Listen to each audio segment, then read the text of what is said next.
Okay, students, today we are going to discuss difference between ideal and non-ideal solution. 11th में आपने ideal gas और real gas के बारे में पढ़ा है। तो ये जो सॉल्यूशन है उसमें भी दो कैटेगरी है, one that is ideal and second that is non ideal. Normally जब हम राउल्स लॉ अप्लाई करते हैं, फिर वो कोलिगेटिव प्रॉपर्टी हो या लिक्विड प्लस लिक्विड सॉल्यूशन, वहाँ पे बेसिकली मैंने आइडियल वर्ड यूज किया है। ठीक है, तो आइडियल सॉल्यूशन जो है that is having some characteristics. तो वो कौन कौन सी कैरेक्टरिस्टिक्स हैं वो आपको पता होना चाहिए। ठीक है, तो डिफरेंस के बेस पे ही नॉर्मली ये एग्जाम में क्वेश्चन आता है। नॉन आइडियल जो है again divide into two category, that is positive deviation and negative deviation. ऐसा हमने गैस में भी पढ़ा था। ठीक है, तो सबसे पहले जो मेन पॉइंट्स है that is between ideal and non ideal, वो मैं आपको बताऊं। So first one is ideal solution obey ideal solution obeys Raoult's law. Raoult's, or you can say Raoult's law is applicable for ideal solution. Okay, while in case of non-ideal it does not follow Raoult's law or does not obey Raoult's law, ऐसा बोल सकते हैं। Okay, it means what? So if you consider in the form of equation, then in the last lecture we discussed about vapor pressure of solution prepared by volatile solute and volatile solvent। तो उसमें मैंने formula जो लिखी थी that is P total is equal to P1 naught x1 plus P2 naught x2, and this formula that is applicable for ideal solution. Okay, it means P total that is equal to like this, LHS is equal to RHS. Okay, if these two sides are not same, for example not equal, it means solution is non ideal। अब not equal के दो option आएंगे, greater than और less than. It means you can divide, पहले मैं non ideal को भी divide कर रहा हूं। First one is positive deviation, first one is positive deviation and second one is negative deviation। okay, so in case of positive deviation ये जो equal है वहां पे क्या हो जाएगा, ग्रेटर, और यहाँ पे लेस देन। मतलब P टोटल जो है that is something high than this addition, and here something low। This is the first point regarding Raoult's law। Okay, so this is ideal, these two are both are non-ideal, but this one is non-ideal having positive deviation and this one non-ideal having negative deviation। So this is the first point। Okay, now second point regarding change in enthalpy। तो जब मैंने theory start की थी तो बीच बीच में मैंने एक point पे जोर दिया था, if solvent having 25 टेम्परेचर, मतलब वाटर आपके पास 25 पे है, यदि उसमें आपने कोई दूसरा सॉलिड ऐड किया तो जो सॉल्यूशन है उसका टेम्परेचर भी 25 ही मैंने लिखा था। Clear? It means during mixing no heat released and no heat absorbed। it means according to thermodynamics change in enthalpy, according to thermodynamics change in enthalpy during mixing that is equal to 0 in case of ideal solution। okay, now what about in case of non ideal? So in case of positive deviation delta H mix greater than 0 and here less than 0। so this is second point regarding changing enthalpy। now third point, if we consider liquid plus liquid, ज्यादातर example जो यहाँ पे पढ़ेंगे वो liquid plus liquid के होंगे। Okay, for example we have two liquid A and B। Okay, both are liquid. Initially, both are in separate vessels having volume V1 is equal to suppose 25 ml and V2 is equal to 75 ml. Okay, if you mix these two in another vessel A plus B, the resultant volume V that is equal to 100 ml. अब आप बोलोगे sir 25 plus 75 तो 100 ml ही होगा ना. That is for ideal solution. सब में ऐसा नहीं होता. ऐसे भी सॉल्यूशन है जिसमें आप 25 plus 75 जब ऐड करते हो तो आइडियली आंसर कितना आना चाहिए 100 ml.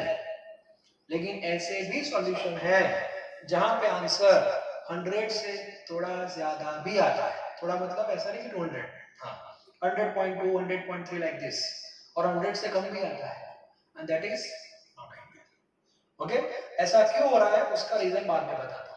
ठीक है, but if you apply maths, simple maths, then here changing volume that is delta V mixing that is equal to 0. It means there is no change in volume.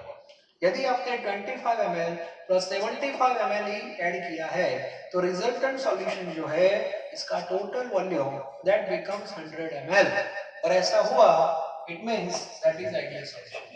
और ऐसा नहीं हुआ it means non ideal. लेकिन उसमें भी दो category है.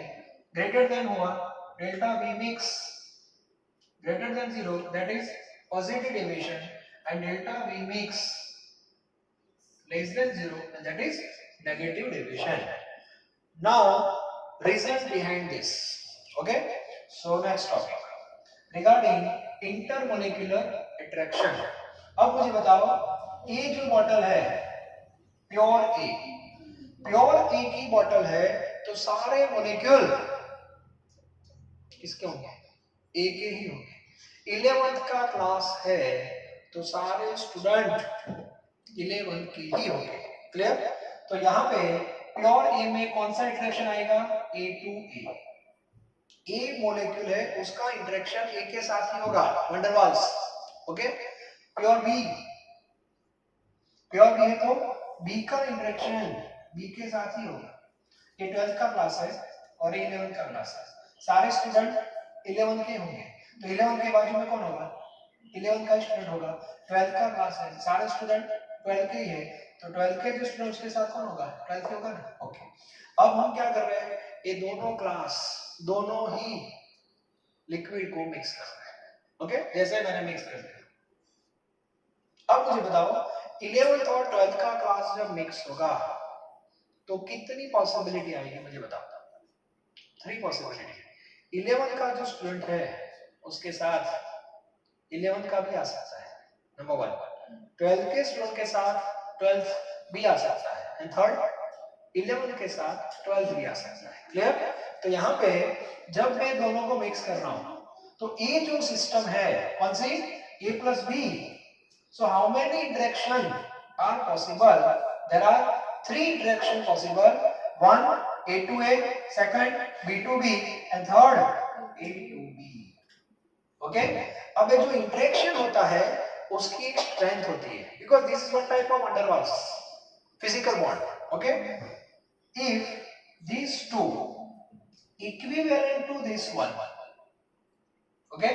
ये जो इंटरेक्शन की स्ट्रेंथ है और A ये दोनों यदि इक्वल है, it means this solution is ideal.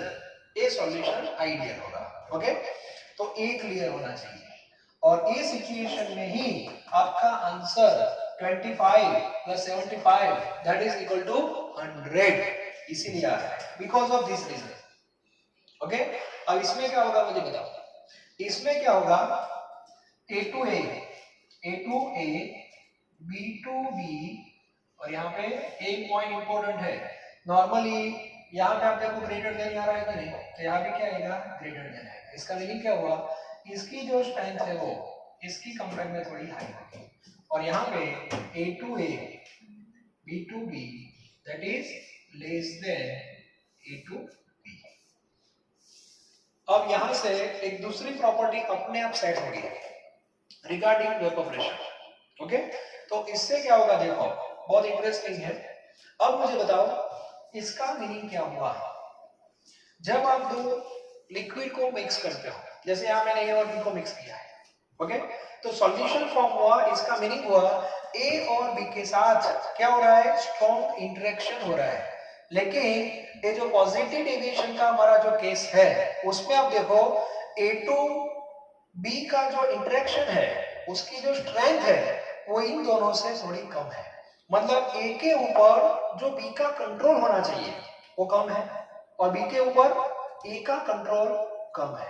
इससे होगा क्या, जो वेपर बाहर आने वाली है, जब आप वेपर प्रेशर फाइंड करते हो उसके लिए वेपर बाहर आनी चाहिए, ठीक है, तो यहाँ पे ए पावर देखो थोड़ा कम है इन दोनों का। इसका मीनिंग हुआ कि ए के जो मॉलिक्यूल है वो इजीली बाहर आ सकते हैं कि नहीं।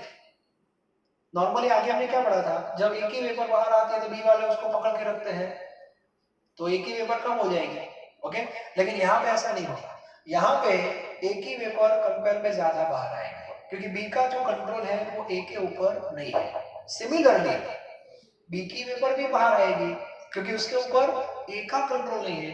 इसका मीनिंग हुआ जब मिक्सिंग होता है तो ए और बी दोनों की वेपर ज्यादा बाहर आती है compare to this.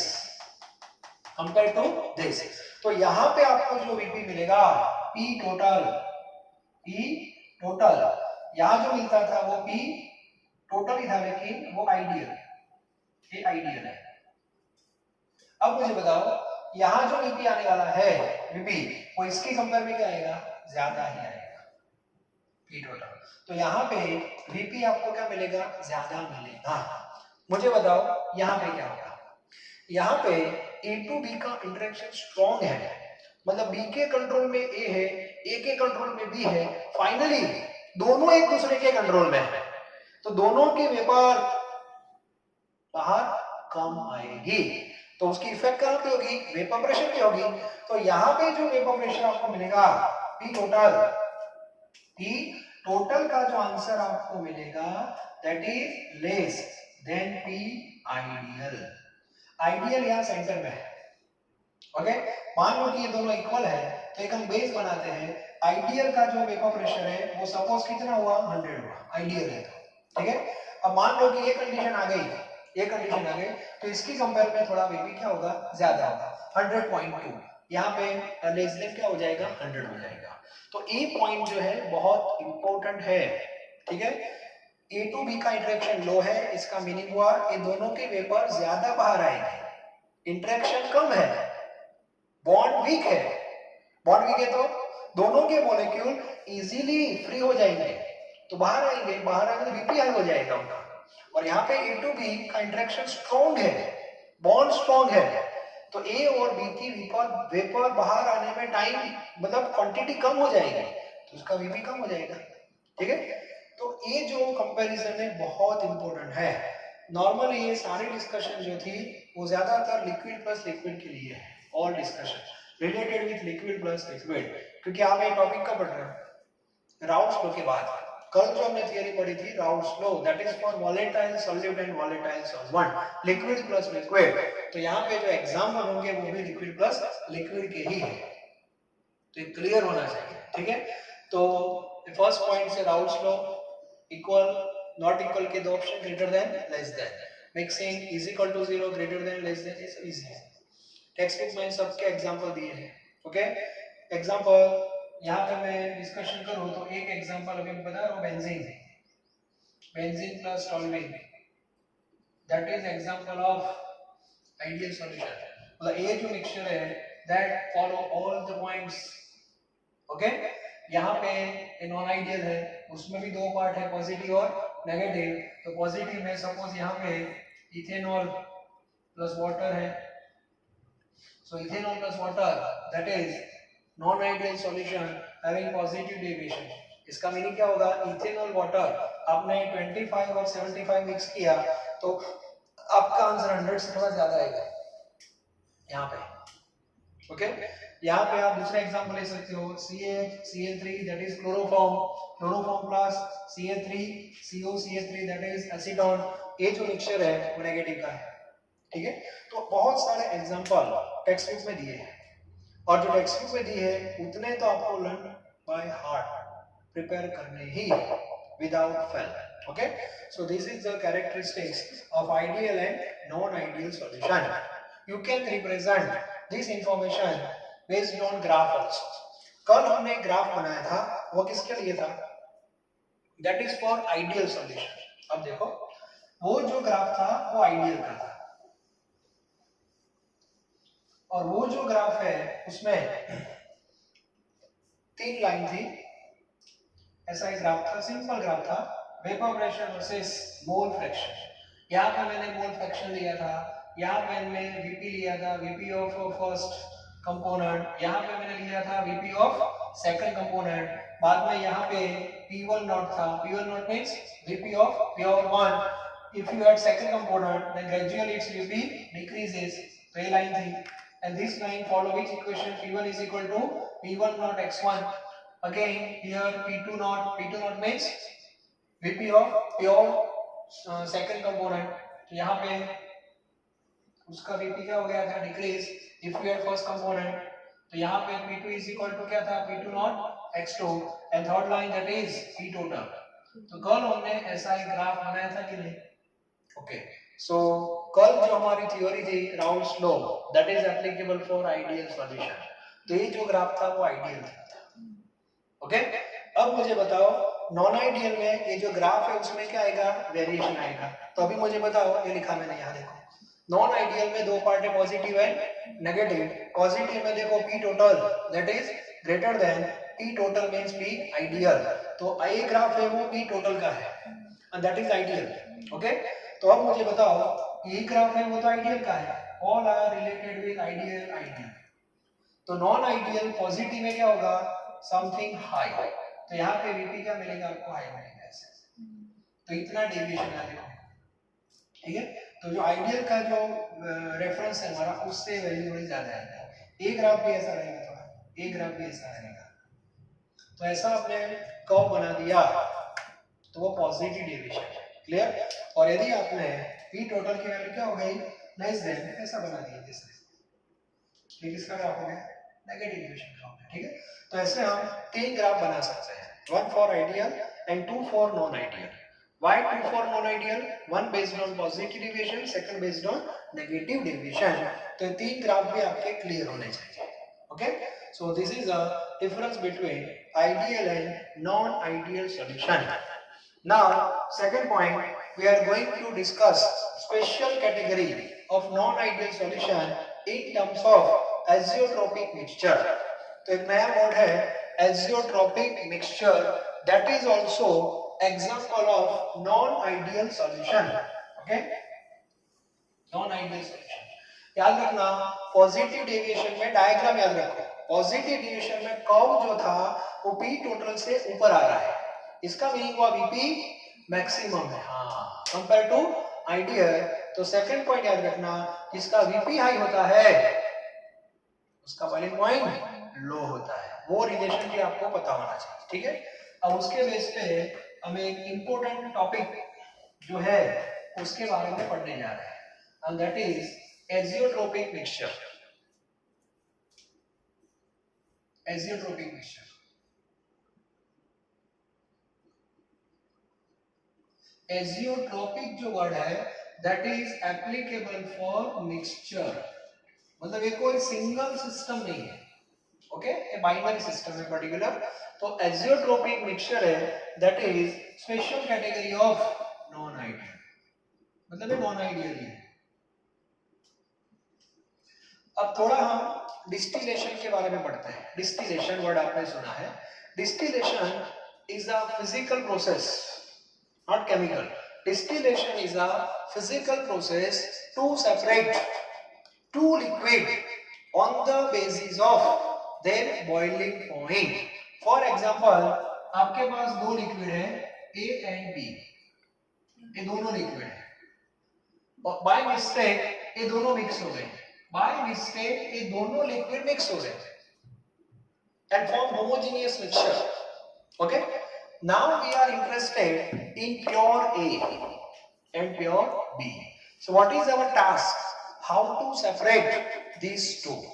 So in chemistry, one physical process that is fractional distillation, and which works on which principle? Difference in boiling point. So we know in chemistry each liquid has specific boiling point. For example, liquid A having 80 degree. So 80 degrees, that is the boiling point of A, and 100, that is boiling point of B. Now initially we know temperature is 25. अभी ये पूरी जो system है वो किस temperature पे है? 25 पे है. Now how can we separate? So for that you have to supply heat.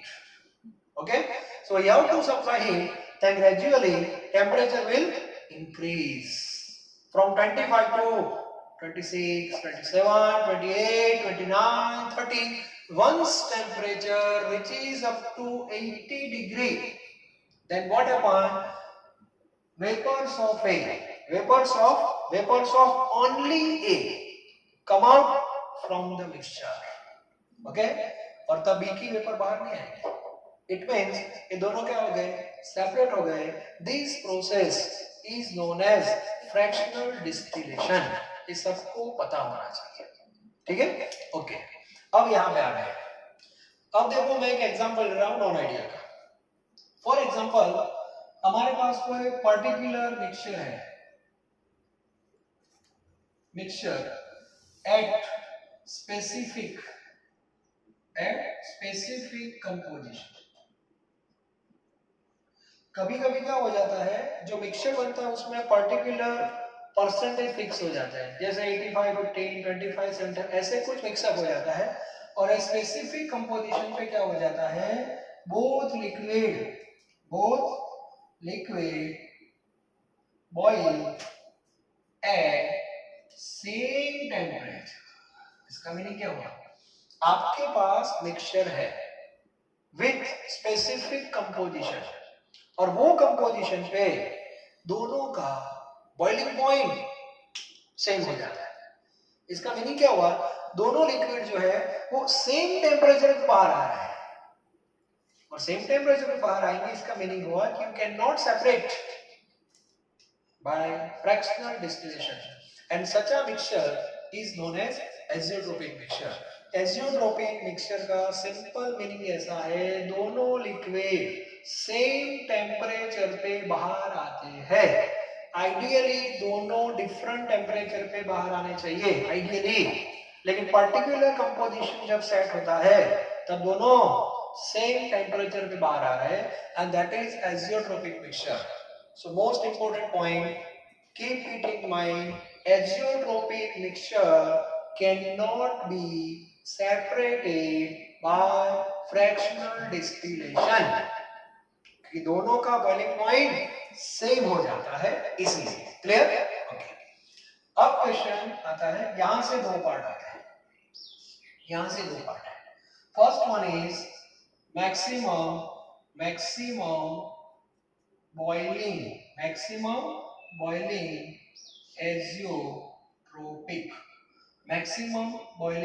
एजियोट्रोपिक mixture, और यहाँ पे मिनिमम.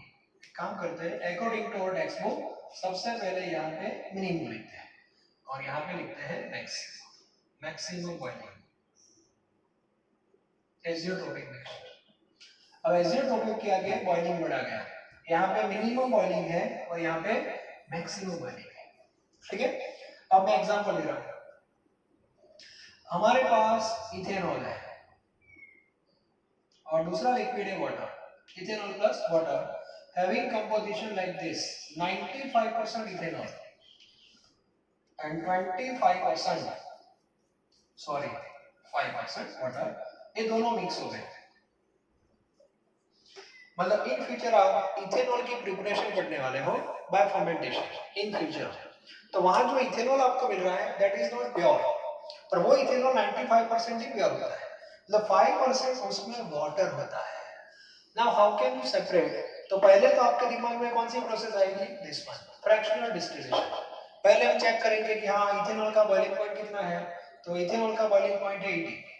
इथेनॉल का बॉइलिंग पॉइंट 80 है, वाटर का कितना है 100 है, तो आपने क्या सोचा चलो हीटिंग स्टार्ट कर देते हैं, लेकिन ऐसा नहीं हुआ। ये पर्टिकुलर कंपोजिशन पे 95 और 5% स्पेसिफिक कंपोजिशन है, और ये कंपोजिशन पे ये दोनों लिक्विड का बॉइलिंग पॉइंट सेम हो जाता है। Both liquid boil at same temperature. इसका मीनिंग हुआ इसको आप फ्रैक्शनल डिस्टिलेशन से सेपरेट नहीं कर सकते। अब कैसे करते हैं वो टॉपिक मेन नहीं है हमारा, मेन पॉइंट ये है कि दोनों सेम टेम्परेचर पे बाहर आ रहे हैं, तो वो टेम्परेचर कौन सा होगा, किस रेंज में होगा, ठीक है। तो यहाँ पे देखो ये दोनों, एक एग्जांपल ले रहा हूँ, दोनों बाहर आ रहे हैं सेम टेम्परेचर पे, कौन सा टेम्परेचर, तो 80 और 100 में, 80 और 100 में लोअर कौन है 80। तो ये पर्टिकुलर कंपोजिशन पे ये दोनों का बॉइलिंग पॉइंट लेस देन 80 आता है, लेस देन 80, मतलब ये रेंज है उससे नीचे, and therefore it is known as minimum boiling azeotropic mixture, minimum boiling azeotropic mixture। और ये मिनिमम बॉइलिंग है, वर्ड याद रखो minimum boiling, clear. Now minimum boiling means maximum VP, क्योंकि वीपी और बॉइलिंग पॉइंट का रिलेशन इनवर्सली प्रोपोर्शनल है। So minimum boiling means maximum VP, और मैक्सिमम वीपी मतलब ग्राफ कौन सा, अपवर्ड वाला या डाउनवर्ड वाला, अपवर्ड, और अपवर्ड है मतलब कौन सा डेविएशन हो गया, पॉजिटिव डेविएशन। तो अब मैं ऐड कर रहा हूं positive deviation means maximum VP, maximum VP means minimum boiling. और ये एग्जांपल भी याद रख लेना, 95% ethanol and 5% water, that is a azeotropic mixture. Non ideal तो है ही, उसको थोड़ा और डिटेल में जा रहा है, that is a azeotropic mixture having positive deviation, maximum Vp and minimum boiling, clear, okay।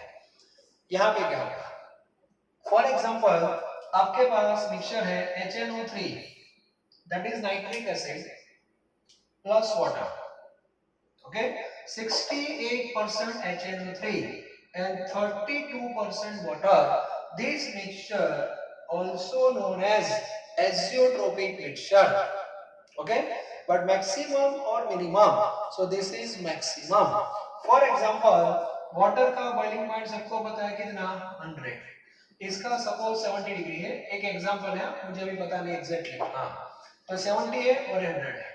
Ideally ये दोनों डिफरेंट टेम्परेचर पे बाहर आने चाहिए, clear, but according to this composition दोनों सेम टेम्परेचर पे बाहर आ रहे हैं, और वो सेम टेम्परेचर कौन सा होगा, यहाँ पे देखो 80 और 100 था तो लेस देन 80 हुआ कि नहीं, तो यहाँ पे क्या होगा सोचो, 70 और 100 है तो अबव 100, मतलब ये मिक्सचर का बॉइलिंग पॉइंट ये जो मैक्सिमम लिमिट है ना उससे ज्यादा होगा।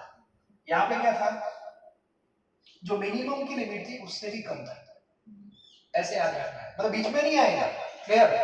ये दोनों की जो रेंज है उससे बाहर आएगा, इससे लोअर और इससे हायर, इस मैक्सिमम हायर टेम्परेचर से भी ज्यादा हुआ तो वो मैक्सिमम बॉइलिंग पॉइंट हुआ, लोअर से भी कम हुआ तो मिनिमम हुआ, क्लियर। तो इस बेस पे आपको एजेंट्रोपिक मिक्सचर पढ़ना है। सो this is a special category of non ideal solution, और इसमें मुझे बताओ इसका बॉइलिंग पॉइंट क्या हो गया, मैक्सिमम बॉइलिंग, एजेंट्रोप हुआ कि नहीं, तो उसका वीपी क्या होगा, मिनिमम वीपी होगा। मिनिमम वीपी में ग्राफ डाउनवर्ड डायरेक्शन वाला, आइडियल से नीचे आएगा वो नीचे वाला, और नीचे वाला है मतलब नेगेटिव डेविएशन, ये हो गया आपका नेगेटिव डेविएशन। तो इस बेस पे पॉजिटिव नेगेटिव आप आइडेंटिफाई कर सकते हो, क्लियर। तो इस बेस पे आपका ये जो सेकंड पार्ट है वो कंप्लीट हो रहा है। लास्ट में मैं वीपी का थोड़ा कंक्लूजन आपको दे दूं, क्योंकि अब राउंड फ्लो आपका ऑलमोस्ट कंप्लीट हो गया है।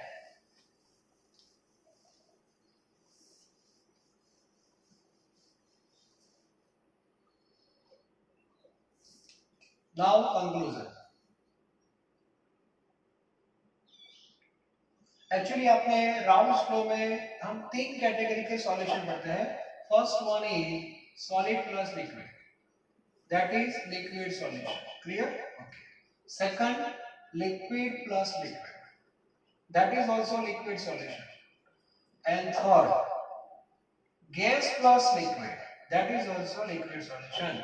चैप्टर जब स्टार्ट हुआ, फर्स्ट लेक्चर मैंने आपको बता दिया था, टोटल 3 सॉल्यूशन है, सॉलिड, लिक्विड, गैस। उसमें आपको लिक्विड ही पढ़ना है। लिक्विड में भी 3 कैटेगरी है, ये तीनों आपने कॉलिगेटिव प्रॉपर्टी जो हमने पढ़ा, पूरा पार्ट 3 पढ़ा जो हमने colligative property, that is related with this system solid plus liquid. हर बार हमने वाटर में क्या ऐड किया था, ग्लूकोज आप ऐड कर सकते हो, यूरिया भी ऐड कर सकते हो, सुक्रोज भी आप ऐड कर सकते हो। क्लियर? ओके। बाद में ये जो सेक्शन हमने पढ़ा पार्ट 2 सॉल्युबिलिटी, सॉल्युबिलिटी में हमने पढ़ा था हेनरीज डोमेन है, that is related with gas plus liquid. और इसकी फॉर्मूला भी हमने पढ़ ली, P is equal to KH into X. This formula related with solubility of gas in liquid solvent. Okay? And this process follow this equation. और कल हमने जो पढ़ा था Raoult's law, that is for liquid plus liquid. Okay? अब Raoult's law जो है, इसका जो फाइनल कंक्लूजन है वो क्या है? आपको कोई पूछे कि राउल्स लॉ में आपने पढ़ा क्या, हम तो राउल्स लॉ पढ़ा, लेकिन exactly Raoult's law related with 2 parameter, और वो 2 पैरामीटर कौन से वो पता होना चाहिए। ठीक है? तो राउल्स लॉ का कंक्लूजन बहुत इंटरेस्टिंग है, सिंपल भी है, यहां पे लिखा। Okay, conclusion like this, Vp means vapour pressure of solution, कोई भी सॉल्यूशन ले लो, vapour pressure of solution that is directly proportional to mole fraction of volatile component. Yes, this is the conclusion. It means Brown's law related with vapor pressure that is directly proportional to x. x means mole fraction. लेकिन mole fraction किसके लेने हैं?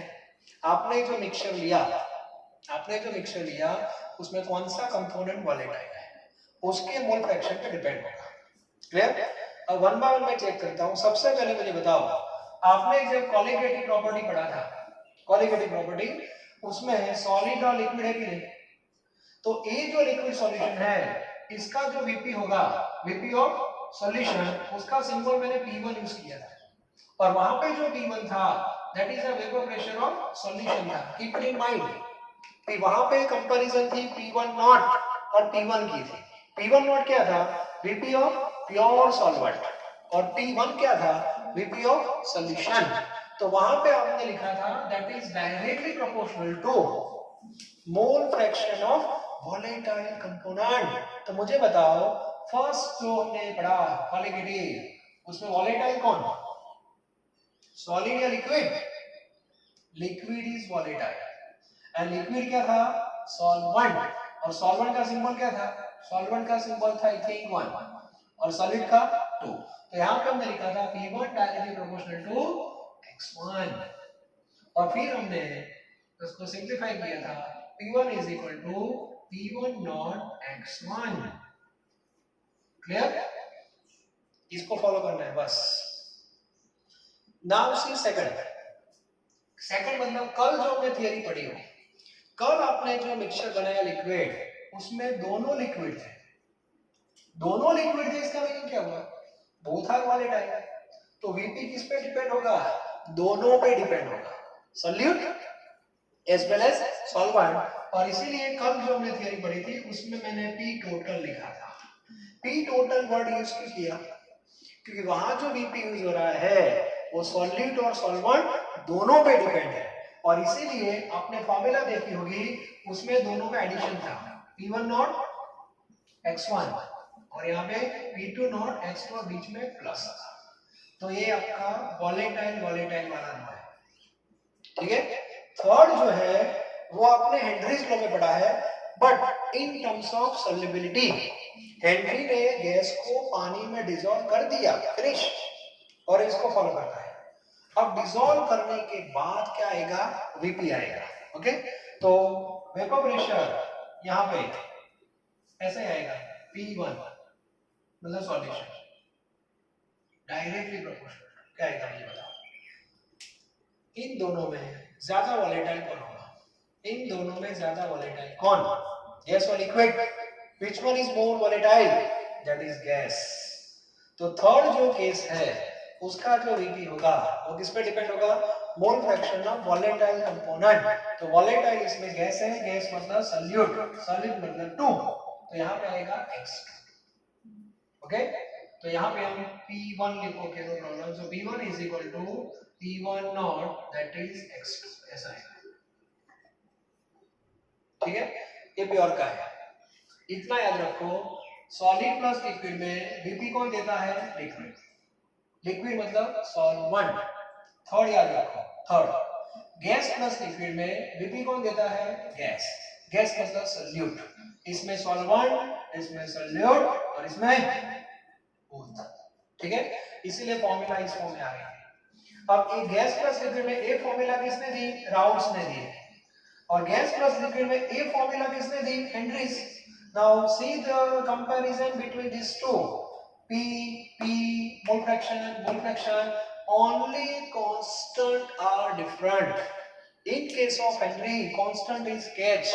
In case of Raoult, constant is even not. It means you can say Raoult's law, that is a special case of Henry's law.